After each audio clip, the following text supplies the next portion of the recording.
Hindi nyo basta-bastang mapapasok. Ang silid ng mga kayamanan ng mga vampira na yon. Masyado silang tuso at kinakailangang magbuwis ng buhay ng aming mga kasamahan at ng ilan pang malalakas na kampon para lamang magawa naming mahawakan, makuha at mailabas dyan ang ilan sa mga makapangyarihan at natatanging relika na ginagamit namin. Kaya naman, walang kwenta din, walang silbi ang pagpunta nyo dito. Kamatayan lamang ang inaantay nyo. Dahil sigurado ako sa mga sandaling ito, malapit na dito ang aking mga kasamahan.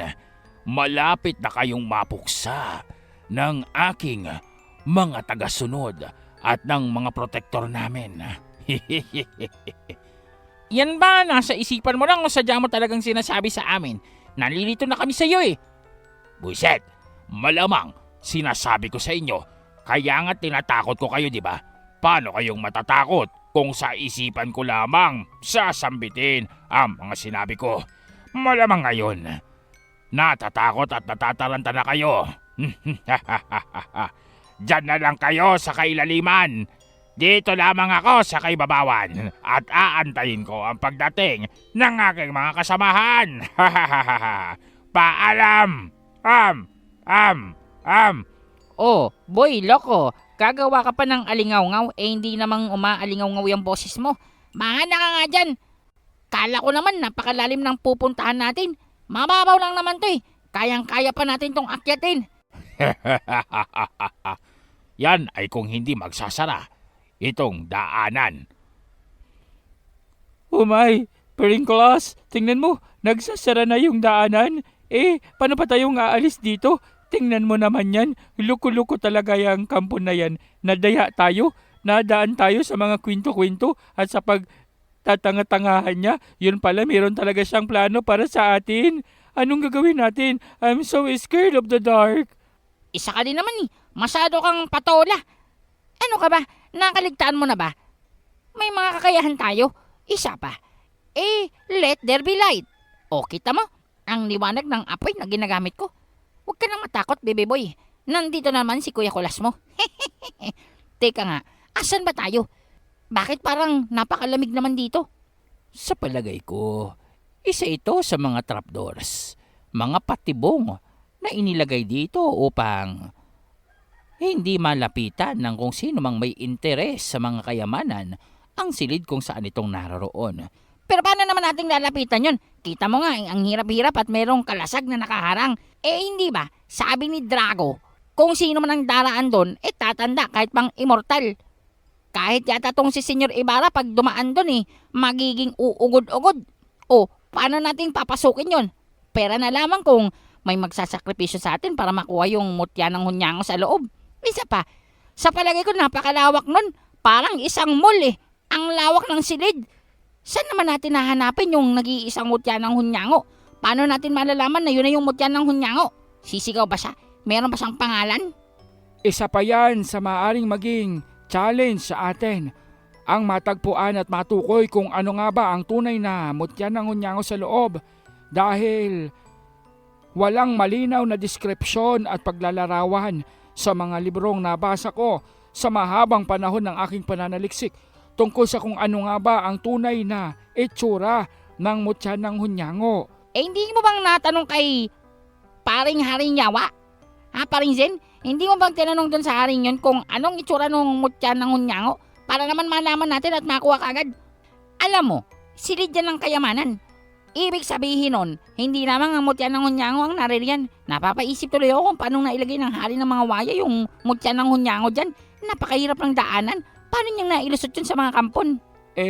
Andito naman si Manong Conrado. Baka naman meron siyang kaparaanan at alam niya kung paano matukoy ang mutya ng hunyango.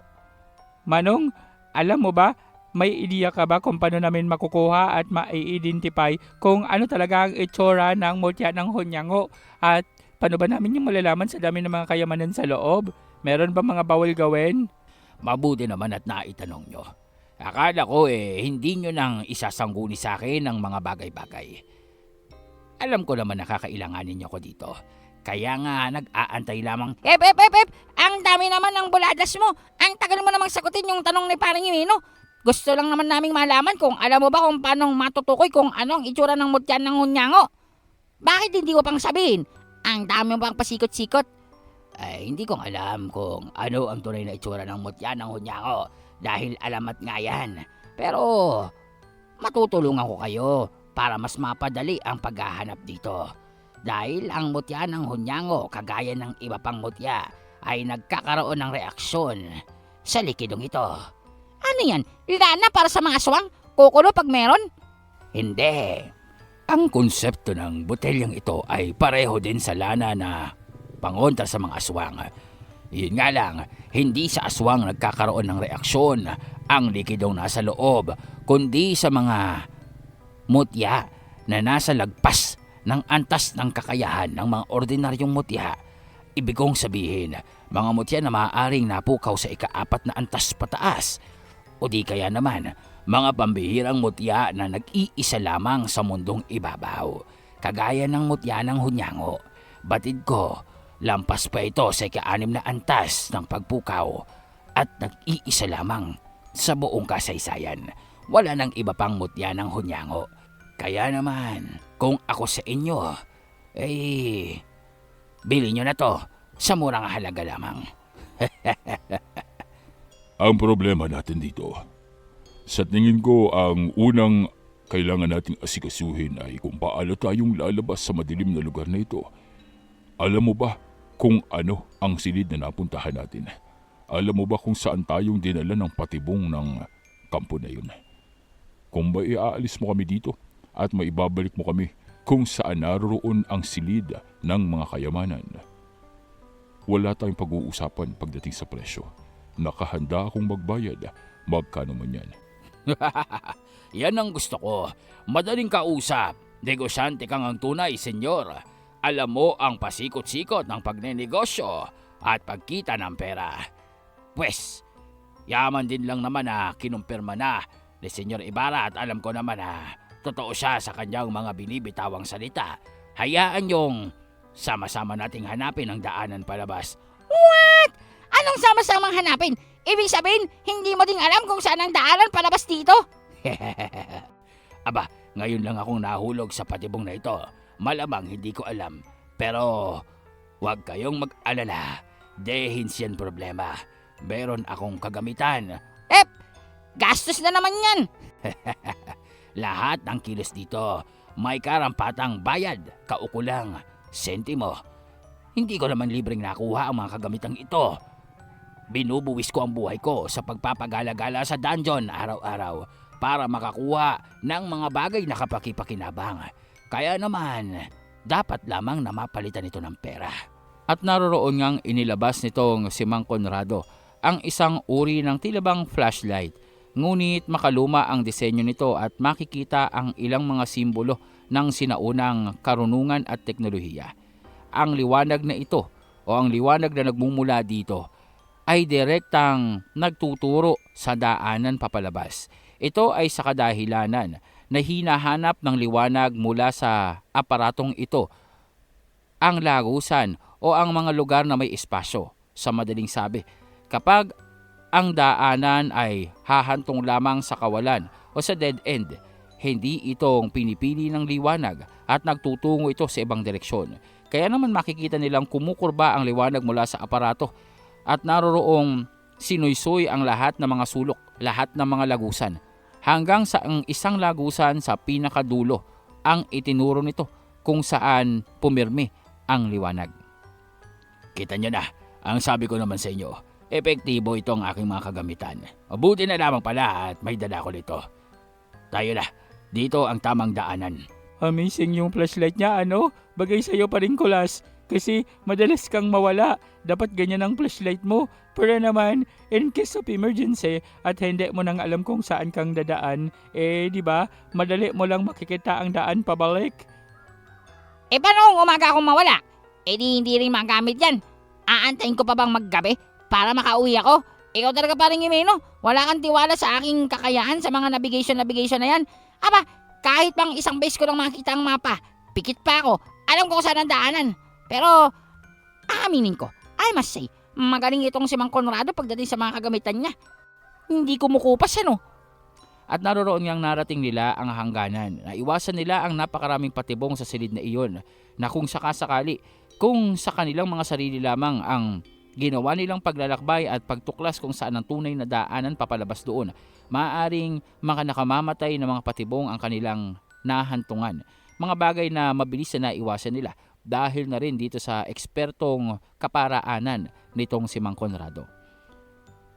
Hindi naglaon nga ay natagpuan nila ang tarangkahan o pintuan papalabas dito kung saan naman makikitang halos tila bang 30 minuto ang layo mula sa bukana ng silid kung saan naroroon ng mga kayamanan. Alam nila ito dahil kita nila ang liwanag, ang malamlam na kulay rosas na liwanag na nagmumula sa mga ilawan ng silid na iyon. At dahil nga dito ay kinailangan nilang magmadali upang makabalik. Alam nila na hindi lamang sila ang naroroon at anumang sandali, maaaring dumating ang mga kampon upang sumugod at kalabanin sila. Maliban pa dito, hindi malalaman o hindi nilang alam kung gaano bang kalakas ang mga makakalaban. Dahil kung tinukoy nitong si Drago na protektor ang ilan sa mga darating, ibig sabihin lamang nito, maaaring mas malalakas ito kumpara sa kanila at sa tinatawag niyang Panginoon. Ngunit wala silang panahon upang antayin pa ang mga kalabang ito. Kailangan nilang marating ang pintuan patungo sa kayamanan. Ay, napagod ako dun sa paglalakad ah. Medyo napalayo tayo dun ah. Mabuti na lamang, magaling niyang flashlight mo. Kahit yung daanan pabalik dito, tinuturo niya ng napakabilis ah. Hanggang dito na lamang ang serbisyo ng liwanag na ito. At kailangan pa itong kargahan ng malaking mana upang magamit muli. Dagdag na lamang ito sa isisingil ko sa inyo pagkatapos ng paggagabay ko sa inyo dito sa dungeon. Ano ang plano nyo dito sa tarangkahan? Huwag nyo na akong tanungin pa dahil wala akong kaparaanan para pasukin yan. Walang kagamitan, aparato o anumang agimat ang nasa akin na maaaring pigilan ang sumpang proteksyon na ibinalot ng mga vampira sa lugar na yan. Kailangan nyo mag-isip ng paraan bago pang dumating dito ang mga kampon. Dahil kapag nangyari iyon, hindi nyo magugustuhan ang inyong kahahantungan dito. Masama ito.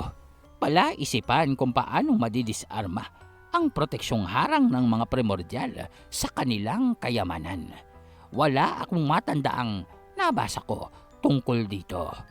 O marahil, wala ito dahil nga sa wala pang sino man ang nakakarating sa kung saan tayong naroroon ngayon na nagmula sa kaibabawan ng lupa. Tama ka dyan. Maaaring marami na ang nagtangka subalit nabigo nang marating mismo ang silid kung saan naroroon ang mutya. Kaya nga napapaisip din ako kung paanong nagawa ng hari ng mga waya ang mailagay ito sa loob ng silid na yan nang hindi man lamang napapahamak o nahihirapan. Wala namang may sabi na hindi nahirapan ng hari ng mga waya. Pupusta pa ako. Buhay niya rin ang itinaya niya upang maipasok ito dito para maprotektahan. Masasabi kong matalino ang naginawa niyang pagpapasya dahil magpasa hanggang ngayon walang sino man ang nakakahawak sa mutya. Pero paano nga ba natin mapapasok ito? Maaari nating subukang wasakin ang tarangkahan. Maaari nating hanapin kung saan ang pinagmumulan ng kapangyarihan ng kalasag na naririto. Mabuti pa umpisahan na natin. Naroroon ngang inumpisahan nila ang maghanap ng aparato o anumang kagamitan na ginamit ng mga primordial upang panatilihin ang depensang sumpa na nakapalibot sa napakalaking silid na iyon. Ngunit inabot na lamang sila ng halos 2 oras ay wala silang natagpuan. Walang anumang kagamitan o bagay na magtuturo o magsasabi na iyon ang ginagamit ng mga primordial upang panatilihin ang daloy ng mana patungo dito sa kalasag ng kanilang silid para sa kanilang mga kayamanan. Hay, napagod na lang ako. Nakakagutom naman yun. Pabalik-balik na tayo dito. Inakyat na namin yan sa taas. Wala talaga eh. Saan kaya nagmumula yung kapangyarihan ng sumpa nila? At saka, gaano katagal na kaya yan dyan? Ang galing naman nila. napapanatili nila ang pwersa ng proteksyon na to kahit wala sila dito, kahit ilang daang taon na ang lumipas. Napaka-amazing ng Primordial. Huy, Valentina, hindi ba't Primordial ka? Bakit hindi mong sabihin sa amin kung paano bubuksan yan? Pasensya na kayo. Primordial ako pero hindi ako taga rito sa kontinente nitong si Vladimir at hindi kong alam kung anong mga ginawa nila dito sa dungeon. Kung sa lugar ko ito, baka magawa ko pa at baka makabisa ko pa lahat ng mga suliranin na maaaring kaharapin, pero ibang teritoryo ito. Gustuhin ko mang subukan, ngunit walang kasiguraduhan at baka mapahamak pa tayong lahat dito. Kailangang maidisarma ang proteksyong harang ng silid na yan dahil hindi natin masasabi, maaaring sa loob niyan mas napakarami pa ng mga patibong na nag-aantay para sa atin. Teka nga, oy Maria, anong binabalak mo? Huwag mong sabihin na nasasabi ka sa kayamanan sa loob. Aba, huwag mo lang subukan. Baka matapos lamang ang buhay mo dyan sa tarangkahan na yan. Oo nga, Miss Maria. Huwag kang lalapit dyan. Baka mapahamak ka po. Baka mapano ka sa depensang sumpa. Manahimik ka dyan. Hindi kong hinihingi ang opinyon nyo.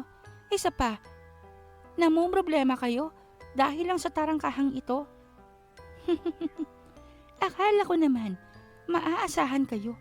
Akala ko naman, lahat ng kakayahan at karunungan nasa sa inyo na at sa grupo nyo. May mga bagay din pala kayong hindi nalalaman. Tumabi ka nga dyan, taba. Oo, nandito na nga lang ako nananahimik. Ako pang pinag-iinitan mo. Tumabi ka na kasi dyan. Inuupuan mo yan. Alin ba? Hoy, Nel, taba. Umalis ka na kasi. Gusto ko rin malaman kung anong gustong gawin nitong si Maria. Ikaw naman, harang ka ng harang dyan eh. Tanong ka pa ng tanong. Ang susungit niyo naman. Oh, ayun. Sa inyo na yun. Di mo mong sabihin na gusto mong maupo. Naroroong nalantad dito kila Kulas ang isang tila bang malamarmol at bilugang bagay na may mga simbolo sa ibabaw. Makikita sa magkabilang gilid nito ang tila bang mga butas. Naroroong tila bang susian ang mga lugar na ito. Animoy susian ang nakikita nila. Ngunit ang katanungan, kung susian ito ay nasaan ang mga susi? Doon ay marahang kinuha nitong si Maria. Doon ay kinuha ni Maria ang dalawang malamital na itim sa kanyang bulsa. Maya-maya pa, tiningnan niya ang dalawang butas. Matapos iyon ay nagliwanag ang dalawang metal na ito at nag-iba ng korte. Nahulma dito ang dalawang uri ng kakaibang susi na napakaraming tinik sa katawan nito. Maliban pa doon ay ang kakaibang dulo nito. Maya-maya pa, marahang inilagay ito ni Maria sa susian na naroroon sa kanilang ibaba. Inikot niya ito ng 2 beses patungo sa kaliwa, 2 beses patungo sa kanan at idiniin. Maya-maya pa, nakarinig sila ng malakas na pag-ugong at biglaan na lamang naglaho ang pulang liwanag sa kanilang harapan. Kahanga-hanga, wala nang harang. Ayos ah! Ang galing ng ginawa mo, Maria! Ang galing mong tsumamba! Anong tsamba? Eksperyensya yun. Karunungan, karanasan. Hindi kagaya mo. Puro lamang bunganga tumatakbo sa iyo at gumagana. Pati ang tiyan mo. Hindi ka nag-iisip. What? Ang harsh mo naman dun nakakasakit ka. Pinuri na nga kita sa ginawa mo. Sinaktan mo naman ako. Wala na ba talaga yung sumpa dyan? Pwede na ba tayong pumasok? Ano pa nga ba? Hindi ba nakita niyong wala na? Ibig sabihin, wala na. Ako nang mauna para magpatunay. Teka, baka mapahawa ka dyan. Baka nagtatago lang yung harang. Ngunit hindi napigilan nila Jimeno itong si Maria at nagmamadaling humakbang patungo sa tarangkahan ng silid kung saan naman nakita ng lahat na wala na nga ang harang na sumpa. Nadisarma na nitong dalaga ang matibay na harang na pumipigil at pumigil na sa libo-libong nilalang na nagtangkang pasukin ang silid ng kayamanan ng mga primordial. Kailangan dito ng lakas, pisikal na lakas para mabuksan ang malaking pintuang ito. Walang anumang bagay pa ang maring magbukas dito. Ngayon, sino sa inyong may kakayahan upang mabuksan ito? Ako yata yun. Ako lang yata ang pinakamalakas dito. Go, Menandro. We are rooting on you. Alam namin kaya mo yan. Oo nga, paring Minandro. We are rooting for you. Galingan mo. Itulak mo na yung pintuan nang makapasok na tayo. Nang mahanap na natin yung gusto nating makuha dito. At nang makaalis na tayo. Parang hindi na ako nakakahinga. Pasikip ng pasikip ang lugar eh. Hariglado, Buskalas, akong bahala. Teka lang, tumabi kayo. At doon nga ay biglang nagpalit ng anyo itong si Menandro patungo sa mas malaking bersyon niya, ang kanyang kaanyuan sa tuwing makikipaglaban. Ang marahas, mabagsik at napakalaking uri ng nilalang na nagkukulay itim at puti. Doon ay pumesto itong si Menandro at buong puwersang itinulak ang pintuan. Marahang bumukas ito at muling sumalubong at bumungad sa kanila ang napakalamig na hangin. Napakalakas nito na naroroong bahagya silang inuurong o tinutulak pabalik sa labasan ng tarangkahan. Nang maya-maya ay kumalma na ang kapaligiran at naroroong nalantad sa kanila ang napakadilim na lugar sa loob ng silid. Walang laman ng silid. Nanakawan na yata tayo dito ah. Oh, bakit walang kumikinang? Bakit napakadilim dito? Tsaka, asan yung mga kayamanan sinasabi nung kampo na yun? Niloloko lang yata tayo. Mukhang na-scam tayo nung drago na yun ah. Teka lang, Parengkolas, huwag kang maingay. At bakit hindi ako mag-iingay? Asan na yung kayamanan? Asan na yung kukunin natin yung mutya ng hunyango? Teka lang nga, tingnan mo yan sa harapan natin. Baka naman gusto mong manahimik. At doon nga ay nalantad sa kanila ang isang kakaibang nilalang. Kulay pula, napakalaki, at naroroong unti-unting nagliwanag ang kapaligiran. Dahil nga sa ingay nitong sila Kulas, nagambala ang dragong naninirahan sa loob ng silid. Nang tuluyang magliwanag ang buong kapaligiran, doon ay nalantad sa kanilang lahat ang gabundok ng mga kayamanan na naroroong hinihigaan nitong dragon na parabang pugad niya. Nagkalat ang mga relika, mga mahalagang bato, ilang mga mutya na tila bang pambihira na naroroong nakasabit sa mga estante o eskaparate ng mga sinaunang lalagyan ng mga mutya. May harang na salamin ang ilan dito. Halatang koleksyon ng mga makapangyarihang nilalang dahil nga sa ang ilan dito mga isinumpang espada, mga kalasag at baluti na kakaiba ang disenyo at ora. Ngunit saan man ay hindi nila makita ang mutya ng hunyango. Hindi nilang alam kung saan itong naroroon sa malawak na silid ng mga kayamanan. Maliban pa dito, ang dragong pula na naroroong nagising na dahil sa kanilang pang-aabala. Ang bilis namang magising ng dragon na yan. Hindi pa nga tayo nakakabuelo. Tika, ang sabi nung dragon na yun, di ba? Hindi namang magigising niya pag natutulog, not unless bumulot ka ng kayam... Tika! Sinasabi ko na nga ba? Paning Menandro, ayun no, may daladalang sako. Oy Maria, hindi ba sabi ni Drago, huwag kang pupulot ng kahit isang kusing? Oh, hindi nga ako pumulot ng isang kusing. Kita nyo naman di ba? Itong mahalagang gintong kinukuha ko. Wala akong pinupulot na barya. Oo nga no, makes sense. Oo nga, ang sabi ni Drago, isang kusing pag pinulot mo, magigising yung dragon. Eh hindi naman siyang pumulot ng barya, so hindi niyang kasalanan. Baka lang may insomnia yung dragon, kaya nagising ka agad. Hoy Dragon, bakit ka gumising? Hinahanap lang namin yung mutya ng hunyango. Matulog ka na ulit. Hindi namin pupulutin yung mga barya mo dito. Huwag na kayong magdahilan pa. At mukha yatang hindi namang makikinig sa inyo ang nilalang na yan. Mag-iingat kayo. Tandaan nyo kung anong uri ng kakayahan meron ng dragon. Ang hilingan niya, nauubos ng buhay nyo. Uubos ng taon ng pamamalagi nyo sa mundong ibabaw. Mabalasik ang dragong ito. Napakalaki. Naroroong nagpapahinga pa ito sa loob ng silid, subalit kahit pang tila bang nakahiga ito doon. Subalit kahit pang tila bang nagpapahinga ito doon, makikita ang labis na laki nito. Isang gadambuhalang uri ng nilalang. Isang dragon na halos kung aapakan o matapakan lamang ng kanyang mga paa, itong sila Kulas, tiyak na madudurog at hindi mapapansin. Kung isasalarawan ito, sinlaki ito ng isang behemoth. Ang kaibahan nga lang talaga, dahil sa ang behemoth ay malahalimaw na uri ng leon at pinaghalong dragon, kung saan naman ang pakpak nito ay napakakapal na malahalimaw na uri ng balat.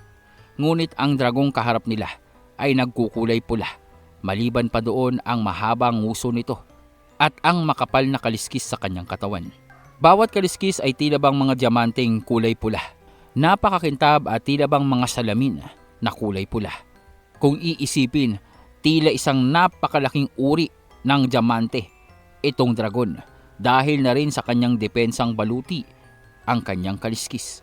Maliban pa doon ang hindi namamatay na apoy na nasa gitna ng kanyang ulo at mga sungay.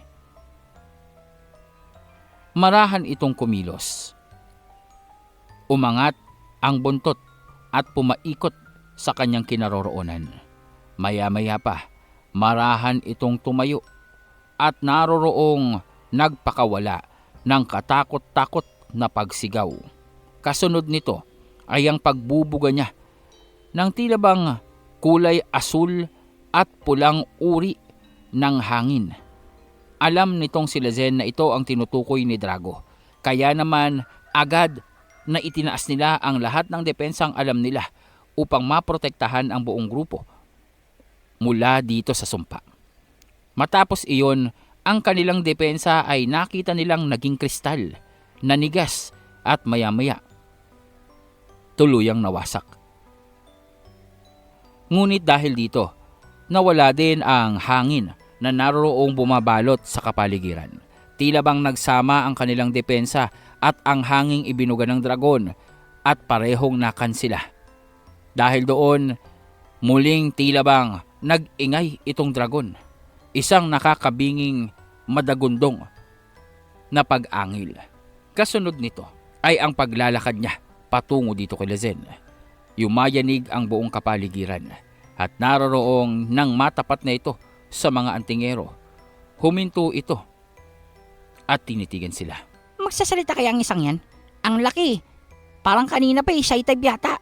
O baka naman introvert. Ayaw niyang magsalita. Hindi ba dapat pag mga ganyang kalaban, magyayabang tapos sasabihin, mga mahihinang nila lang, mga walang kwenta, mga ganun. Bakit hindi pa siya nagsasalita? Iwan ko sa iyo pa rin, Kulas. Baka naman talagang introvert siya at hindi talaga siyang marunong makipagkapwa-tao at makipag-usap sa mga tagalabas. Shy type ba? Baka hindi siyang marunong ng conversation. Mabuti pa kausapin mo na. Yan tayo Kapag mga professional na gawain, sa akin mo inaasa. Well. Hey, you dragon! Over here! Watch me! Paring Kulas, English ba talaga yung dragon? Di ko alam basta, para ma-impress. Para magtaka at isipin napakatalino ko. Hey, you dragon! How are you today? Paring Kulas, kailangan ba talaga yun? Oo, kailangan yun. Dapat kinakamusta mo siya para makita niya na magaling tayo at hindi tayong basta-bastang narirитong barbaro na makikipaggulo sa kanya. Ngunit hindi siyang pinansin ng dragon at naroroong nakatuon lamang ang mga mata nito dito kay Lezen. Nakikita ng dragon ang kakaibang uri ng mana na nag-uumapaw sa katawan ng binata. Nakikita niya ang nakakasilaw na liwanag ni Fred mula sa pagiging dibino nito. Ito ang pumukaw sa kanyang interes, ang kakaibang uri ng mga nilalang na napadpad sa kanyang pugad. Ano nang gagawin natin? Tila yata nag-aantay lamang ang dragon na yan sa mga susunod nating pagkilos. Oras na magkamali tayo, aatake ka agad yan. Dahil sa espasyong naririto, tiyak sa susunod na pagbuga niyan ng kanyang hangin, maaaring mamatay tayo. Mukha yatang ito na ang kinakatakot natin. Maghanda kayo. Aatake ng muli ang dragon. Masama ito. Mukha yatang balak niya na tayong patayin. Ikaw kasi Maria, bakit mo pang kinuha yung mga kayamanan? Naroroong makikita na tila bang nagbabaga ang bandang leeg ng dragon na para bang namumuo at nag-iipon ito ng lakas mula sa kanyang kaibuturan. Tila bang napakalakas na puwersa ang kanyang pakakawalan sa pagkakataong iyon. Ibubuga dito sa kanyang mga kaharap na antingero. Labis ang pagmamadali nitong sila Jimeno. Maging si Fred ay sinusubukang itaas ang proteksyon na nagmula sa lahat ng pakpak na tinataglay niya. Ngunit ang dragon ay hindi nilalang ng kadiliman. Hindi kapangyarihang itim ang kanyang tinataglay. Ang dragong ito ay may kakayahang nagmula sa kalikasan. Isang puwersa na pinakamatanda na sa mundong kinaroroonan nila. Sa madaling sabi, walang bisa ang dibinong kakayahan nitong si Fred pagdating sa kapangyarihan at enerhiyang nagmumula sa dragon. Maliban pa doon, ang maladiamanteng katawan nito na nagkukulay pula na malasalamin ay hindi kayang tagusin ng anumang depensang kanilang tinataglay. Napapaisip ang binatang si Zen kung papaano nilang matatapos ang pagsubok na iyon, kung paano nilang magagawang puksain ang dragon na bumuga ng tila bang isang napakalakas na pag-atake. Hindi itong nag-aksaya ng anumang sandali at naroroong biglang ikinampay ang kanyang mga pakpak at lumipad sa ibabaw ng mga kaharap niya. Nang maya-maya pa ay may isa sa mga antingero ang naroroong mabilis na kumilos. Lumundag upang salakayin itong dragon. Ito ng pagkakataon ko para tumulong sa inyo. Kanina pa ako nag-aantay ng pagkakataon para naman masubukan na kung may silbi pa ako dito sa grupong ito. Dito, ako nang bahala dito. Uy, Pepito my friend! Kamuntikan ko nang makalimutan ang tungkol sa'yo. Nandito ka pa pala. Aba syempre, Kulas my friend. Andito ako at tutulungan ko kayo. Mukhang ito yata ang kadahilanan kung bakit pinadala ako dito ng lola ko. Para tulungan kayo. Para magtagumpay ang misyon yung ito. At para maibigay ko na ng tuluyan dito kay Zen ang kahon na ipinaabot sa kanya ng aking lola. Doon ay makikitang lumutang sa ere itong si Pepito. At mula sa persang nasa kapaligiran, makikitang nagliliwanag ang katawan nito. Makikita din na ang enerhiyang nagmumula sa dragon ay tila bang hinihigop nitong katawan ni Pepito. Nananatili lamang itong nakatayo sa ere habang nag-uusal ng napakaraming uri ng orasyon na para bang dahilan ito upang maabsorba ang enerhiyang nagmumula sa dragon. Maya-maya pa ay naglaho ang tila bang namumuong puwersa mula sa leeg nitong dragon na papalabas na sana at halos ibuga niya na. Naging mapanglaw ang nag-uumapaw na enerhiyang nasa bunganga nito at naroroong iniikot ang kanyang buntot upang atakihin itong si Pepito. Doon naman ay mabilis na naroroong sumangga itong si Menandro. Maging si Tibor ay tumulong na din upang hindi tamaan si Pepito ng buntot ng malaking dragon. Ngunit dahil sa ginawa nila, silang dalawa ang tumilapon patungo sa pader ng silid na kinaroroonan nila. Ayos lang ba kayong dalawa? Akong bahala sa inyo. I will help you. Paringkulas, tulungan mo si Pepeto. Mukhang siya ang pinag-iinitan ng dragon dahil sa ginawa niya. Hindi ko maunawaan kung anong ginawa ni Pepito. Kamuntikan ko ng makaligtaan. Nakasama pala natin ang pamangkin nitong si Senyor. Senyor, ano ba talaga ang tunay na katauhan ni Pepito? Kanina pa siyang nananahimik. Ngunit tila yatang dito lamang siyang naging agresibo nang makita ang dragon. Hindi kong masasagot ang bagay na yan dahil isang misteryo ang kanyang pinagmulan. Ang kabundukan sa itaas, ang bundok ng mga orakulo, ay isang misteryo. Magpasa hanggang ngayon, sinasabing piling nilalang lamang ang nakakakita. Sa lungsod, sinasabing piling mga nilalang lamang ang nakakakita sa komunidad na kinaroroonan ng mga orakulo. Doon bang nagmula si Pepito, ang maalamat na syudad kung saan nananatili ang mga orakulo? Tama, ang mga orakulong sa mahabang panahon ay nanatiling gumagabay sa sangkatauhan. Sinasabing nagsusugo sila ng kanilang mga hinirang patungo sa ibabang lupa sa tuwing magkakaroon ng sakuna, kagaya ng kaganapan sa ating syudad. Kaya naman, natitiyak ko, may matinding sakuna ang magaganap sa mga susunod pang araw dahil sa ang presensya ng nagmula sa kabundukan ng orakulo ay isang mensahe mula sa kanila. Kung gayon, hindi mong tunay na pamangkin si Pepito. Nakilala ko lamang isang beses ang matandang tinatawag niyang lola. Isa sa mga haligi ng komunidad ng mga orakulo. Makapangyarihang nilalang, ngunit hindi siyang tao. Walang katawang pisikal, ngunit hindi silang tao. Hindi ko matukoy kung anong uri sila at kung saang nagmulang lahi.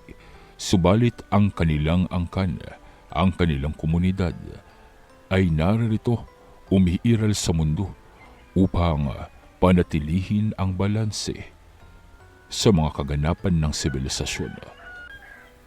At yang si Pepito, maaaring isa siya sa mga hinirang, ngunit hindi kong tiyak kung bakit sa unang pagkakataon may bagay na daladala ang isang tagabundok ng orakulo upang ipagkaloob sa isang antingero.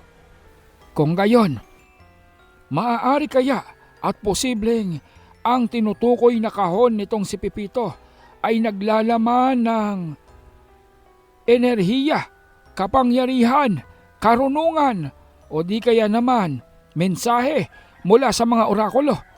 Subalit, bakit sa dinami-dami ng tao, bakit si Zen ang napili nitong mga orakulo upang padala ng mensahe? Yan din ang iniisip ko. Yan din ang naglalaro sa aking isipan hanggang sa ngayon. Kung bakit sa dinami-dami ng nilalang na may potensyal sa mundong ito, bakit tila yata sa napakahabang panahon ngayon lamang silang muling nagsugo ng hinirang nila upang maging tagapagmensahe, tagapaghatid ng balita sa mga tao. Makikita ang patuloy na pagliliwanag ni Pepito. Isang inosenteng nilalang na para sa kanya, ang kautusan ng kanyang lola ay ang pagsasanay niya dito sa syudad sa ilalim ng paggabay ng kanyang kinikilalang tiyo. Subalit sa katotohanan, ang lakas at kapangyarihan nitong si Pepito ay hindi maitutulad sa sino mang antingerong nasa ibabang lupa. Ang kanyang kalakasan at karunungan ay tila bang pumapantay sa kakayahan nila Zen. Ang kanyang karunungan maging sa paglaban sa pwersa ng dragon ay hindi pang naririnig sa ang panig ng mundo. Dahil mismong ang kapangyarihan ng dragon ay kaya niyang absorbahin. Maliban pa doon, makikita sa mga nagdaang pagsubok, problema at mga suliranin sa pangkat nitong si Zen na natiling tahimik itong si Pepito na para bang hindi nakikialam o walang pakialam. Subalit sa isang iglap nang malagay sa alanganin ang lahat, doon siyang nagkaroon ng aksyon upang makialam na sa labanang nagaganap at upang ipagsanggalang ang lahat mula sa nakamamatay na atake ng dragon. Nagulat itong sila Fred, nagulat sila Zen dahil noon lamang silang nakakita ng isang individual na kayang pantayan ang kapangyarihan ng halimaw na dragon at absorbahin ang lakas nito. Maya-maya pa, nagwala ang dragon. Sumigaw ng napakalakas dahilan upang magbitakan ang pader ng silid na kinaroroonan. Kasabay nito ay ang pag-apoy ng buong kapaligiran. At dito nga, nagliwanag ang dragon at maya-maya pa, nagpalit ng anyo patungo sa mandirigmang anyo nito. Nalantad dito kay Zen ang isang nilalang na tila bang isang mas malaking uri ng tao. Hindi nilang tukoy kung lalaki o babae ito dahil sa haba ng buhok nito. Malaking katawan, tila bang putok na putok ang mga kalamnan nito sa braso at binti. Hawak nito ang isang napakalaking uri ng kalasaga na kulay pula at kulay pilak, kung saan sa gitna nito ay ang simbolo at ulo ng dragon. At sa kabilang kamay naman, hawak nito ang bahagyang mahabang espada na may kalakihan. Pareho ng kalasag, tila bang may bunganga ng dragon ang hawakan nito at tila bang kaliskis ng dragon ang katawan ng espada hanggang sa talim nito na nagkukulay ginto at itim. Balot ng kakaibang uri ng espesyal na baluting pula at itim ang katawan nitong dragon na para bang maihahalin tulad sa isang Valkyrie, isang pangkat ng mga nilalang na nasa pagitan ng mga anghel at ng mga tao na may kakaibang kakayahan at kapangyarihan sa pagdigma. Masasabing o maihahalin tulad ito sa mga Amazona at mga anghel na pinagsama. Ngunit itong dragon ay mas mataas dito. ang kanyang solidong pangangatawan, ang nag-uumapaw na kahil at pulang ora na parabang nagliliyab na apoy na bumabalot sa kanya, ay naroroong nagsusumigaw ng kapahamakan at kamatayan sa sino mang magtatangka upang kalabanin ito. Pasensya na kayo mga kasama. Hanggang dito lang yata ang kakayahan ko at maitutulong sa inyo. Labis ang nakonsumo kong enerhiya para kansilahin ang kanyang pag-atake kanina. Kayo na ang bahala sa susunod. Hindi ko nang kaya pang kaharapin ang nilalang na nasa harapan ko. Nasusukat ko ang kanyang kapangyarihan ay nag-uumapaw. 5 beses na mas malakas ito kumpara sa akin. Bili ng lola, huwag akong haharap sa isang kalabang alam kong hindi kong kayang talunin. Isang laban na hindi ko kayang ipanalo. Huwag kang mag-alala. Sapat na ang ginawa mo para sa amin, Pipito. Maraming salamat. Hayaan mong kami na ang humarap dito. Fred, handa ka na ba? Baka handa na ako, Zen. Mukha yatang kinakailangan dito ng buong puwersa natin. Kakaiba ang nilalang na yan. Isang dragon na nagkatawang isang tao. Ngunit tingnan mo, ang kanyang kalasag, nakikita ko ang nag-uumapaw na puwersa. Hindi lamang itong para sa depensa. Tila yatang may opensang epekto ang kanyang kalasag. Tama ka. Mukha yatang kaya nitong ibalik ang mga pag-ataking gagawin natin. Ang orang bumabalot dito ay pareho sa orang na gamit ko ng minsan. Kakayahan upang ibalik sa kung sino man ang may gawa ng pinsala sa punteriya nito. Kaya mag-iingat ka. Hanggat maaari, huwag mong aasintahin ang kanyang kalasag. Hanggat maaari, huwag kang bibitaw ng malakas na puwersa na maaaring ibalik sa iyo. Dahil hindi natin alam kung ganong kalakas ang kapangyarihan ng isang yan. Hayaan mong ako munang sumugod. Protektahan mo ako. Jimeno, kailangan ko din ng proteksyon mo. Tulungan mo si Fred. Susubukan kong piliting tingnan kung hanggang saan ang kapangyarihan ng dragon na yan. Halatang hindi niya tayong hahayaang makaalis dito ng buhay. Isa pa, kailangan nating matagpuan ang mutya ng hanyango. Areglado, Among Zen. Akong bahala. Tutulungan ko kayong dalawa ni Paring Fred. Lahat ng kaya kong ibigay na presensya at pwersa para matulungan kayo at madipensahan ang inyong mga katawan, gagawin ko sa abot ng aking makakaya. Ipagtiwala nyo lang sa akin ang inyong kaligtasan. Paring Kulas, anong gagawin mo? Nakatunganga ka lang dyan. Aba manamang, ano pa bang gagawin ko? Si Paring Zen ang makikipaglaban, tsaka si Paring Fred. Wala naman akong kakayahan para manggamot. Eh di, syempre, all I can do is moral support. Kaya niyo yan, Paring Zen. Galingan nyo, galingan mo. Dahil kapag namatay ka, makakalimutan ka ng mga tao.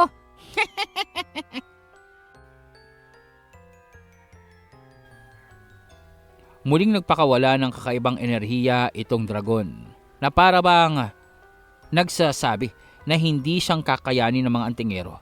Ang kasalukuyan niyang enerhiya at pwersa ay dinoble niya.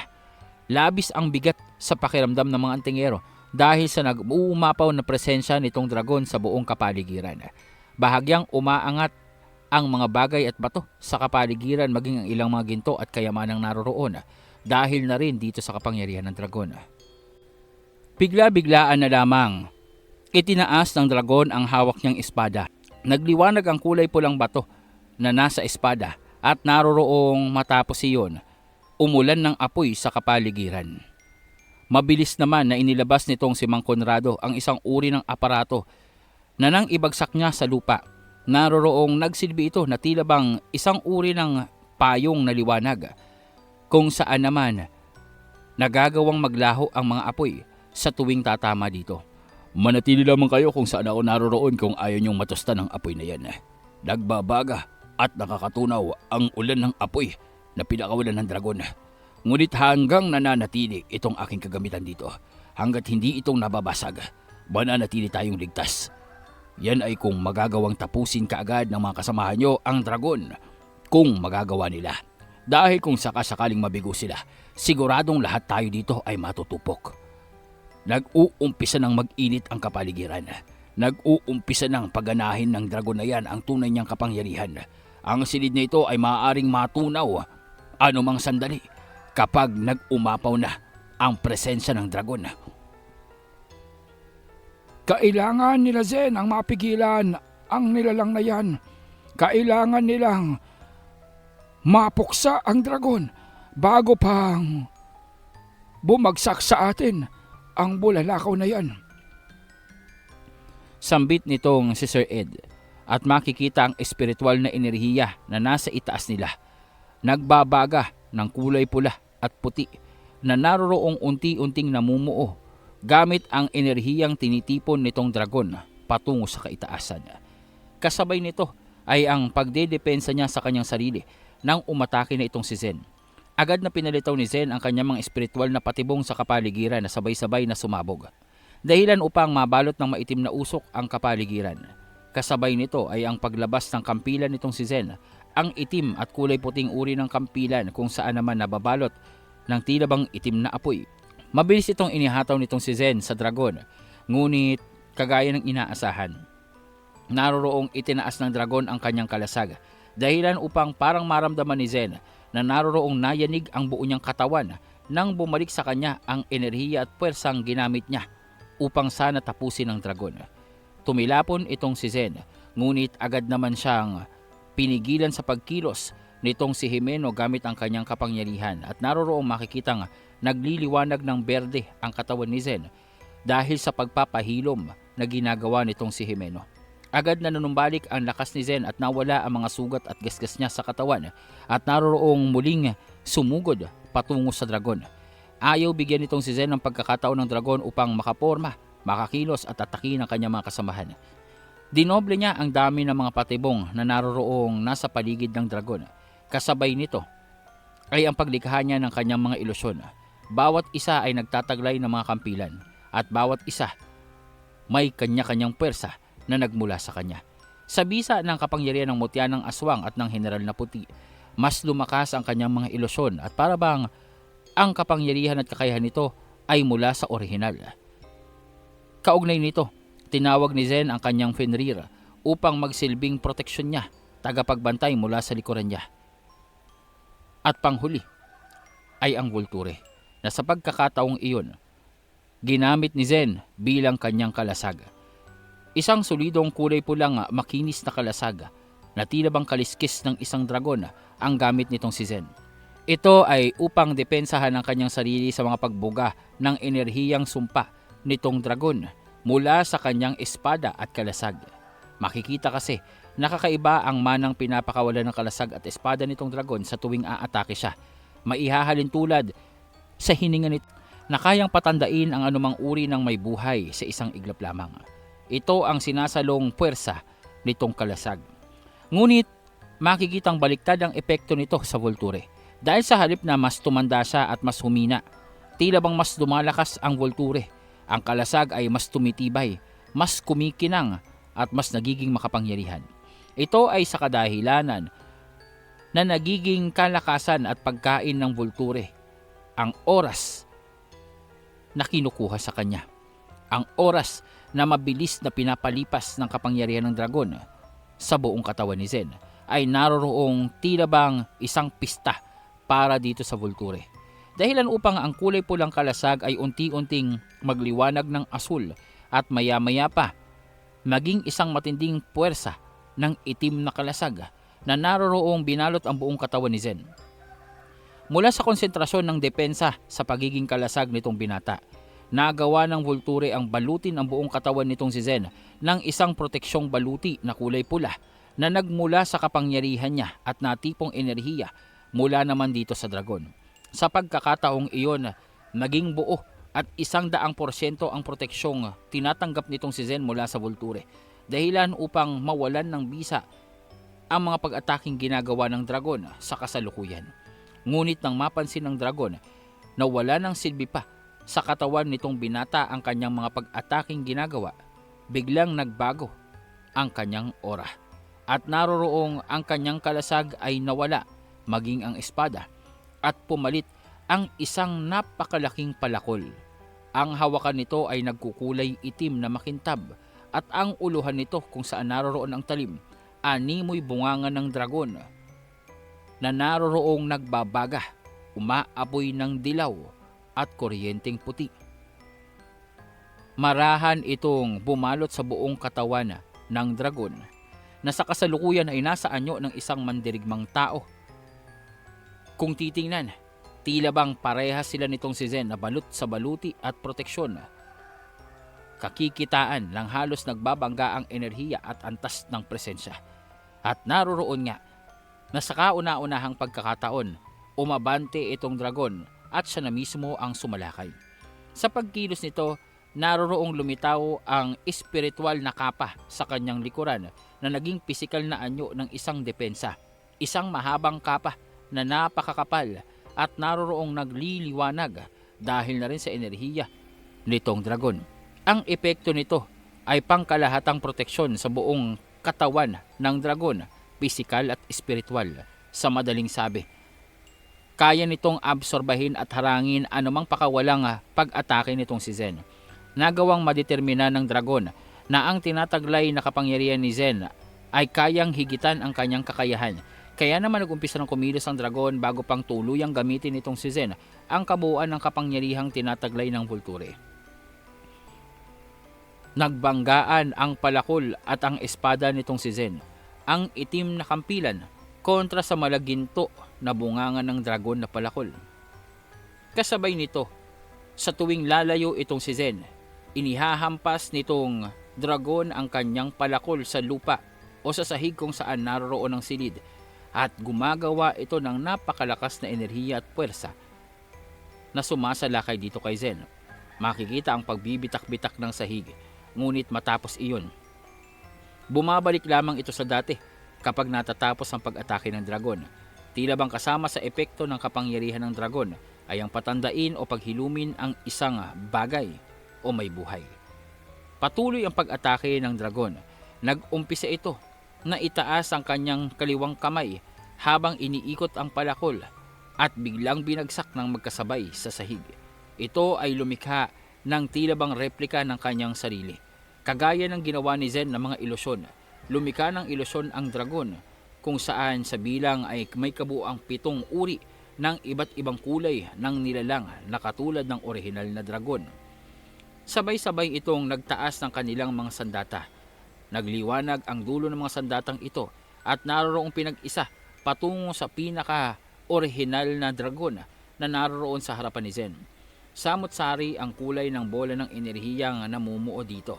Nagliwanag ang buong kapaligiran at maya-maya, matinding pagsipol at pagsirit ang narinig na pumailan lang. Doon ay ibinagsak nitong dragon ang kanyang atake patungo kay Zen. Agad na itinaas ni Zen ang kanyang depensa, maging ang kanyang kalasag. Sinalo niya ang gahiganting bola ng enerhiya na naroroong dahil sa bigat, dahil sa lakas, nagbibitak ang sahig sa kapaligiran at tila bang unti-unting lumulubog ang mga kapaan nitong si Zen. Salamat na lamang sa depensang dulot ng Volture sa kanyang katawan. Hindi maramdaman gaano ni Zen ang puwersa at bigat ng presensya ng enerhiya ng ang bigat ng puwersa at presensya ng bola ng enerhiyang pinakawalan ng dragon. Ngunit makikita sa kapaligiran ang epekto nito, ang pagbibitak-bitak ng mga poste, ang pagkatunaw ng mga gintong kayamanan na naroroon, pagkasunog ng ilan sa mga metal na nagkalat sa kapaligiran, at ang kanyang tuloy-tuloy na paglubog sa tila bang malamarmol na kumunoy na tinatapakan nila.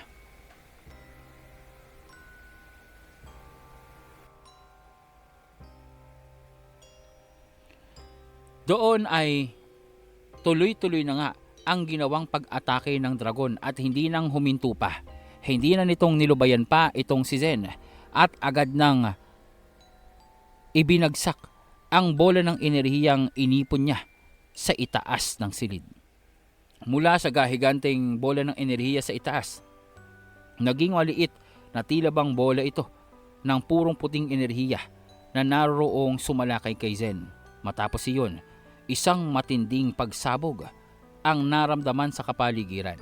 Bagamat tila bang invisible ang puwersa nito, ngunit dinig nila ang dagundong at naroroong makikita na mas lalong tila bang napapaluhod na ang binata habang tinatanggap ang puwersa ng dragon. Ngunit habang pinipigilan niya ang bola ng enerhiya, naroroong pumesto ang dragon sa itaas niya. Itinaas ang palakol at nang mistulang umaapoy na sibat ito na naroroong kasabay na bumulusok ng dragon patungo kay Zen. Makikita ang labis na lumalagablab na apoy na nag-iiba-iba ng kulay.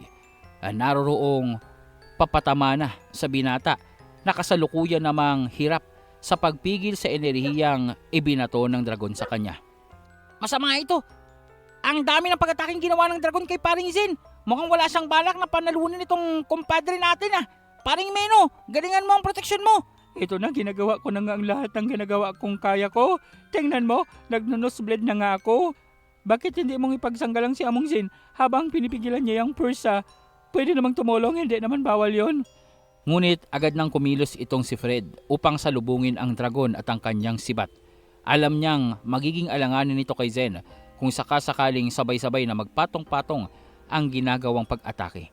Lumabas ang 7 pakpak ng kalangitan na tila bang ora dito kay Fred, kasabay ng paglitaw ni Albus na nasa gintong anyo. Dito ay lumitaw din ang kerubin na nasa isang anyo ng napakalaking bawa. Kasabay nito ay ang paglitaw ng presensya ni Serafina na para bang naroroong gahiganting aparisyon na bumalot sa buong kapaligiran, kasabay ng pagyakap ng pakpak nito sa grupo ng mga antingero. Hindi kong hahayaan na manalo ka sa labanang ito at hindi kong pababayaan na matalo si Zen sa laban niyang ito. Ako ang kanyang kalasag, magsisilbing proteksyon sa buong grupo. Sa akin ka munang dadaan bago mo mapagtagumpayan ang plano mo. Hetong sayo! Sumigaw ng napakalakas ang bawa. Sumugod itong si Albus at naglaho si Serafina at bumalot ang napakaliwanag na hamog sa kapaligiran. Doon ay pilit na pinigilan ni Albus ang lumalagablab na sibat at ang puwersa ng dragon at makikita nga ang unti-unting pagbitak ng kanyang baluti. Ngunit hindi itong sumuko. Kasabay nito, sumugod ang bawa at naroroong binigyan ng karagdagang proteksyon itong si Albus. Kaugnay nito, matapos na makitang naibuhos na ang lahat ng enerhiya ng dalawang gabay patungo sa proteksyon, doon nang lumitaw ang gahiganting presensya ng gabay ni Nicolas. Nagising na ang matandang hari ng mga laman lupa. Lumitaw ang napakalaking espada ni Nicolas. Labis ang laki nito na hindi nang kapanipaniwalang kaya pang hawakan, dalhin at bitbitin ni Nicolas. Ngunit walang kahirap-hirap niya itong iwinasiwas at narorong imbis ng mahiwa ang kalabang dragon, tila bang hinampas ito ng napakalaking pamalo at biglang tumilapon at bumaon sa pader ng silid na iyon. Akala ko hindi ka pang gigising, amoy lupa. Kanina pa kitang kinakailangan dito eh. Pasensya ka na at labis akong nabusog sa mga kinain ko. Mukha yatang nahaharap kayo sa peligrosong sitwasyon. Kaharap nyo ang isang sinaunang dragon ng kaharian ng kanilang lipi. Yan ang hari ng mga dragon na nagmula pa sa panahon namin. Mortal na kalaban ng lahi ng mga laman lupa. Ganon? Hari pa lang isang yan? Akala ko kasi girlalos, mahaba kasi yung buhok eh. Abay, akalain mo, lalaki pala ang dragon na yan. Walang kasarian ang mga dragon. Ang kanilang anyo ay representasyon lamang ng kanilang kagustuhan. Ngunit walang tunay na kasarian ang mga dragon na yan. What? Hindi babae? Hindi lalaki? Hindi rin bakla, tomboy? Pwede siyang maging kung anong gusto niya? Wala sa konsepto ng dragon ang kagaya sa konsepto ng mga tao na babae at lalaki. Umiiral sila sa purong kapangyarihan lamang. Hindi ko akalain. Buhay pa pala ang kumag na yan at nariritong nagtatago lamang sa kailaliman. Eh di kayang-kaya mo siyang kalabanin. Sige, go, tapusin mo siya. Wala akong sinabing kaya kong kalabanin. Ang sabi ko lang ay mortal na kaaway. Ngunit napakalakas ng mga dragon. At ang kapangyarihan ng haring dragon ay hindi pantay sa kapangyarihan ko. Nagawa ko lamang siyang atakihin dahil sa tulong mo. Pero huwag kang aasa na kaya natin siyang ibagsak dahil kahit na ang buong pangkat ng mga mandirigma mula sa aking lipi ay agad nilang tinupok gamit ang kanilang mga kapangyarihan. Muling tila bang nayanig ang kapaligiran ng bumangon itong dragon mula sa kanyang pagkakabaon sa pader.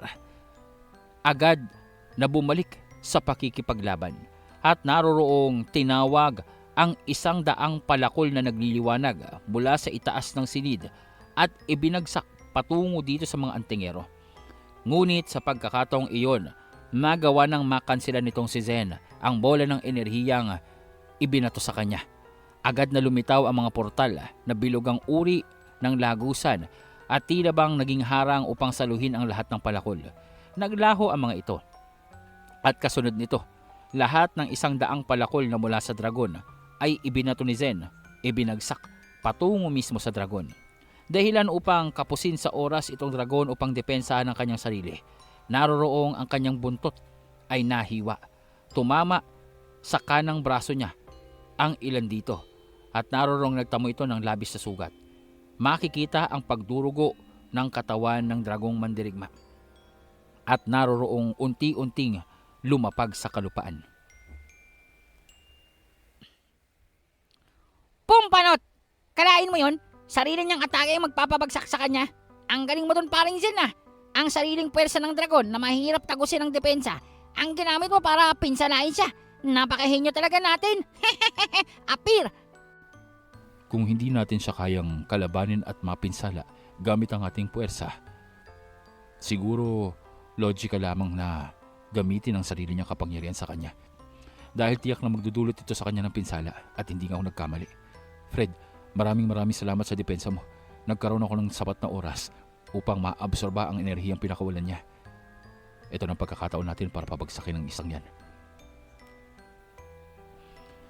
Bigla na lamang na lumitaw ang dalawang mas maliit na espada sa magkabilang kamay nitong si Zen at nagbago ang kanyang baluti sa pagiging purong itim at mas manipis. Naging mabilis ang pagkilos nitong si Zen at hindi nang nagpatumpik-tumpik pa. Sinalakay niya ang dragon na bahagyang nakaluhod sa unahan at agad na hiniwa ang katawan nito. Sinubukan na depensa ng dragon ang kanyang sarili. Subalit, gamit ni Zen ang enerhiyang inabsorba niya mula sa pag-atake ng dragon at naroroong bumabalot sa kanyang espada. Isa ito sa mga nadiskubre niyang kakayahan mula sa kanyang memorya. Ang gamitin, pansumandali, ang enerhiyang pinakawalan ng kalaban. Dahil nga sa kaisipan nitong si Zen at teorya niya na ang mismo kapangyarihan ng dragon ang maaaring tumalo dito, iyon ang ginawa niya. At doon nga ay hindi umubra ang depensa nitong dragon mula sa sarili niyang kapangyarihan at nagbitak-bitak ang kanyang depensa. Doon ay tuluyang nawasak ang baluti nitong dragon at bumagsak siya sa kalupaan. Woo! Napagod ako dun ah. Akala ko hindi mapapabagsak ni paring Zen ang kalaban natin. Mabuti na lang at magaling talaga tayo. Kanina ko pang sabi na tayo, hindi ka naman nakikipaglaban eh. Sila lang naman ang nagpapagod dyan oh. Manahimik ka dyan, taba. One for all for one ang kasabihan dito. Aba, nagmo-moral support kaya ako sa kanila. Kaya kasama ko sa labanan. Isa pa, magpasalamat ka na lamang at natalo ni paring Zen ang dragon. Mabilis na kumilos itong si Fred upang subukan na pigilan ang pagkilos ng dragon na tila bang sumusubok pang bumangon at sumalakay. Ngunit sumigunda naman itong si Mang Conrado gamit ang kanyang relika, isang uri ng tila bang tanikala na naroroong inihagis niya sa harapan ng dragon at biglang pumulupot sa buong katawan nito.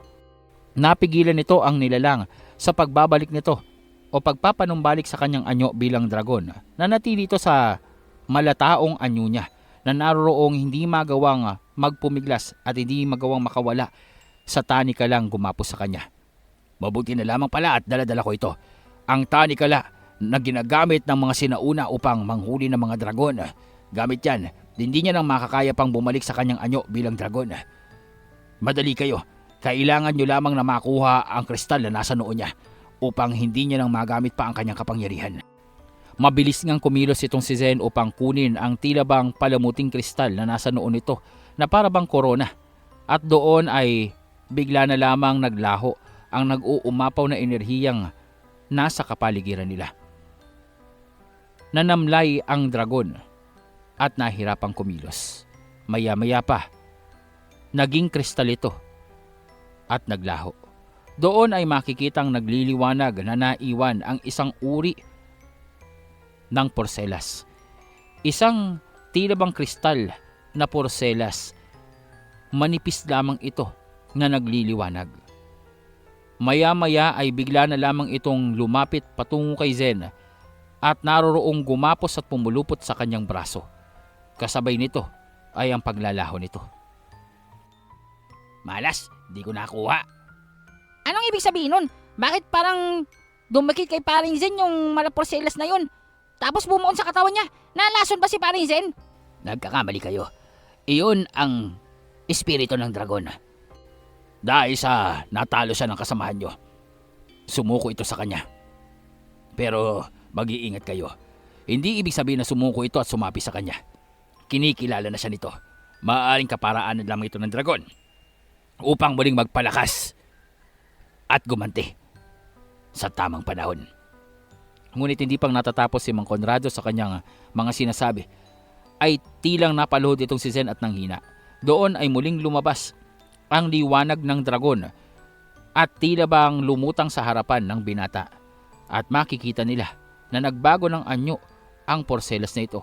Naging kulay itim na para bang naabsorba ang presensya at enerhiya nitong si Zen.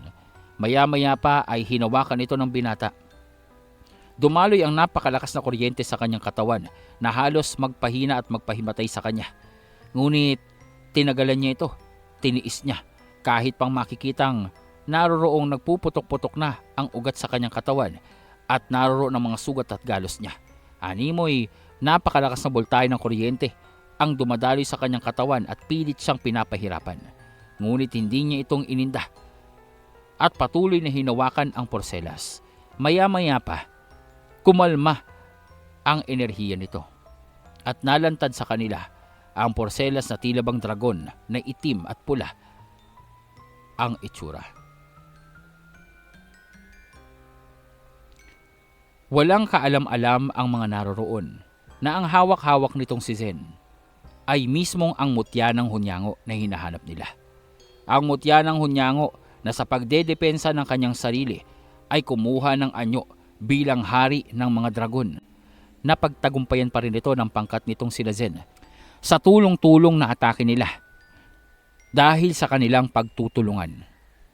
Makikitang duguan itong si Fred dahil na rin sa pagsalo niya ng puwersa ng pag-atake ng mutya ng hunyango. Makikitang bitak-bitak ang baluti ni Albus dahil na rin sa pinsalang nalikha ng dragon na nakaharap nila. Nanghihina man, ngunit masaya itong si Fred dahil sa unang pagkakataon naramdaman niyang kinailangan ni Zen at ng kanyang grupo ang lubusang tulong niya.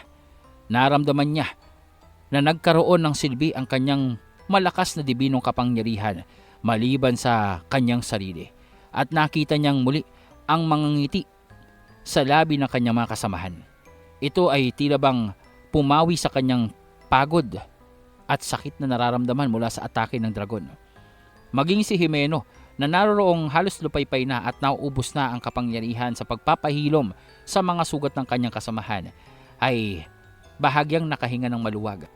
Naroroong nakasandal dito kay Beng habang nakaupo. Ay, salamat. Natapos din ang laban. Akala ko hindi nang matatapos yon. Ang tindi nun. Is so intense. Oo nga, mabuti na lang talaga at napakalakas ng moral support ko at nagawang manalo nila paring Zen. Kung wala siguro yung moral support ko, abay natapos na tong dalawang to. Ay, asa na kaya yung mutya ng hunyango? Ngayon, wala nang bantay dito sa mga kayamanan. Baka naman pwede tayong humingi kahit konti. Kita mo na, lumabas din yung pagiging magninenok mo. Ituturo mo pa ako eh. Isa ka din pala. Hey! Yung sa akin, hindi pan sarili. Para yun sa pangkat natin, para may pondo. At saka pambayad dito kay Mang Conrado. Ang mahal niyang maningil eh. Baka naman hindi masakit sa bulsa ng mga vampira kung kukuha tayo kahit konti dito, di ba? Isa pa, hindi naman na yung... wala namang nakalagay dito ang bawal kumuha. Natalo naman natin yung tagapagbantay. Ang tanong, asan yung mutya ng hunyango? Saan natin makukuha yun? Mang Conrado, asan na yung sinasabi mong botelya ng likido? Gamitin na natin. Wala problema. Ngunit nang ilabas ito nitong si Mang Conrado, basag-basag na ito dahil nga sa mga pag-iwas nila sa pag-atake ng dragon. Kaya wala silang kaparaanan upang matukoy kung saan naroroon ang mutya ng hunyango. Nako, Mukha yatang nasira na ang kagamitan mo, Manong. Mukhang hindi na inuubra upang matukoy natin kung saan naroroon ang mutya ng hunyango. Sandali lang. Nariyan at may likido pa rin natitira. Akin na, ilagay mo dito. Mabilis na kumilos itong si Maria at kinuha ang natitirang likido mula sa basag na botelya at inilagay sa kanyang sisidlan. At naroroon nga ay makikitang kumukulo ito at labis ang lakas ng pagkulo. Maya-maya pa ay initsa ito ni Maria sa ere. At mabilis na parabang bato-balani dumikit ito sa porselas nitong si Zen. Ibig mo sabihin, yan yung mutya ng hunyango. Paring Zen, jackpot. Ang galing ah. Mukhang imposible pa lang makuha natin yung mutya ng hunyango nang hindi kinakarap yung dragon. Dahil mismo yung dragon, ang mutya ng hunyango. What an amazing thing. Mukha yatang gising ang mutyang yun. Nasa ikapitong antas o masigit pa. Dahil ang kakayahang magkaroon ng anyo ang isang mutya ay nabibilang sa matataas na uri ng gising na mutya. Tama ba ako, Sir Ed? Oo, tama ka dyan. Bueno, mukha yatang tapos na ang misyon natin dito. Binabati kita, Zen. Ikaw ang napili ng mutya ng hunyango. Sa wakas, sa marami at mahabang pananaliksik, pagsisikap na papagtagumpayan ang pagpasok dito, sa wakas, nagawa din namin marating ang kailaliman. At ang aklat na yun, ang pinakaasam kong aklat, sa wakas ay nasilayan ko din. Labis ang kagalakan at maluha-luha pa itong si Senyor Ibarra nang makita niya ang isang aklat na naroroong nakalagay sa isang estante. Matayog na nakataas sa isang parte ng silid. Ito lamang ang pakay nitong si Senyor Ibarra at wala siyang pakialam sa mga kayamanang naroroon. Ang aklat ng maraming karunungan na hinding alam ng karamihan sa mga tao. Isang karunungan na ibinauna sa limot. Aklat na naglalaman ng sikreto ng mga nagdaang sibilisasyon. Aklat na maaaring magbigay sa kanya ng panibagong karunungan, kaalaman at teknolohiya na magagamit niya para sa kanyang pagsasaliksik at paglalakbay at pagtulong na rin sa sangkatauhan. Mabilis na kumilos itong si Senyor Ibarra upang kunin ang aklat. Yaman din lamang natapos na tayo dito. Mukha yatang wala nang dahilan pa upang manatili tayo. Ang mabuti pa, umalis na tayo dito bago pa tayong madatna ng mga kampon. Sandali lang. Kailangan natin gawing aktibo ang depensa nito. Kayamanan pa rin ito ng mga vampira at hindi natin maaaring hayaan ng mga kampon ay magawang makuha ang mga relikang naririto. Sino makapagsasabi? Maring gamitin nila yon upang makalaya at makapunta sa ating syudad. Tama si Maria. Mabuti pang ibalik natin ang depensa na nagmumula sa mga batong iyon. Huwag kayong mag-alala. Maaari na tayong mag-teleport mula dito. Mabuti at dala ko ang batong ito. Babalik tayo sa pinanggalingan namin. Maiiwasan natin ang mga kampon. Mahirap nang kaharapin ang mga tinatawag nilang protektor. Narinig ko rin minsan, mga pinakawalang puso at halangang kaluluwang mga nilalang. Mas mabagsik sila sa mga kampon, mga protektor na kayang pumaslang ng sino mang nasa ilalim ng dungeon. Sila ang tagapaglinis ng mga kampon. Kaya naman walang halos nakakalabas dito ng buhay. Tayo na. Doon nga ay mabilis na ginawang aktibo nitong si Maria ang depensa ng silid na iyon. Ngunit bago iyon ay kumuha siya ng ilang relika na hindi napapansin ng kanyang mga kasamahan. Samantalang itong sila Kulas naman, lahat ng mga baryang ginto na nakikita nila ay inilagay nila sa sisidlan at kumuha ng iilang porselas at singsing na ayon dito ay balak niyang ibenta at isanla upang... Ayos! Pwede na to sa akin. Hindi naman siguro magagalit yung mga vampirang yun. Gabuntok yung kayamanan nila dito. Para naman may palawati ako sa daliri ko. At saka ito, para to kay aking baby Diana. Paringin mo, kumuha ka na ng engagement ring nyo dyan ni Bebe Beng. Alin ba dito? Nalilito ako kung alin ang kukunin ko. Ang dami-dami, ang gaganda-ganda. Hindi ko rin lahat yan. Ilagay mo sa lahat ng daliri ni Bebe Beng. Para naman hindi na siyang makatanggi sa'yo. O, kung isa nga, ikatunayan na hindi na kayo maaaring maghiwalay. What more kung 10? Gusto mo gawin mo 20? Lagyan mo lahat ng daliri pati sa paa. Tara na, umalis na tayo dito. Naaamoy ko na ang peligrong hatid ng mga tagapaslang na yan. Sino ba yun? Mga protektor? Manokorado, o itong bayad, i-teleport mo na kami. Loko. Kaya ko din kumuha dito ng kayamanan, kaya hindi ko kailangan yung bayad nyo. Isa pa, kalimutan nyo ng paniningil ko sa inyo. Sapat na ang mga nakuha ko dito para maibayad sa lahat ng pang-aabalang ginawa nyo. Isa pa, di ko naman magagawang pumasok dito kung wala ang tulong nyo. Bueno, tayo na. Doon nga ay binasag nitong si Mang Conrado ang huling teleportasyon na gamit niya. Isang uri ng relikang bato na kayang dalhin sila mula sa kanilang kasalukuyang kinaroroonan patungo sa minarkahan ng tagapaggamit nito. Sa isang iglap ay naglaho sila doon at siyempo namang dumating ang mga tagaprotekta o protektor ng mga kampon sa mukana ng silid ng kayamanan. Mga ka-midnight, dito muna nating pansamantalang tatapusin ang ating kwento at sa kasalukuyan nga ay matagumpay na nakuha nila Zen ang mutya ng Hunyango at sino mag-aakala na mismo ang dragon pala ang mutyang ito. Ano kaya magiging epekto nito kay Zen? May kapangyarihan kaya itong maibibigay sa kanya o problemang maidudulot sa kanya? Subaybayan ang mga susunod pang kabanata. Maging ang paglabas nila mula sa dungeon sa susunod nating episode. At ang mga pagsubok at suliraning kakaharapin nila sa ibabaw. Dito lamang po yan sa Midnight DJ Tagalog Horror Story at ito ang inyong narrator na si Sir Mar na nag-iiwan sa inyo ng magandang gabi.